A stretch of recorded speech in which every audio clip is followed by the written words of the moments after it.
Cet homme agressif, probablement un salarié de cette exploitation. Il veut chasser la centaine de paysans réunis sur ce champ.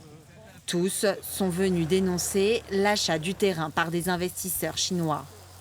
On est jeunes, on a envie de porter un projet agricole, et on n'arrive pas à trouver de foncier.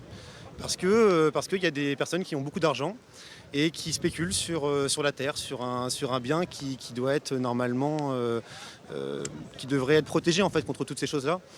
Et donc on recherche un terrain et on ne trouve pas. Venus de toute la France, ces paysans craignent la fin de leur métier. Aujourd'hui, on est là pour... L'objet de la terre, c'est d'abord de produire de l'alimentation pour les animaux, mais aussi pour faire vivre des paysans et nourrir la population, quoi. Enfin, et on ne doit pas spéculer sur quelque chose qui sert à nourrir, en fait, quoi.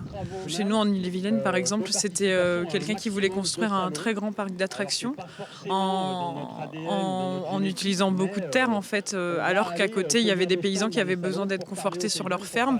Ces grandes sociétés embauchent peu de main-d'œuvre. Sur ces 1700 hectares, 3 salariés travaillent. Ici, c'est un investisseur qui vient chercher du foncier agricole, parce qu'il y a une rente foncière grâce à la PAC, qui développe un modèle agricole pauvre en emploi et pauvre en production de qualité, je veux dire.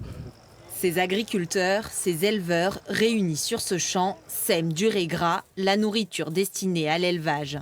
Pour la centaine de paysans, c'est comme semer de l'espoir, celui d'un avenir où les terres seraient mieux protégées.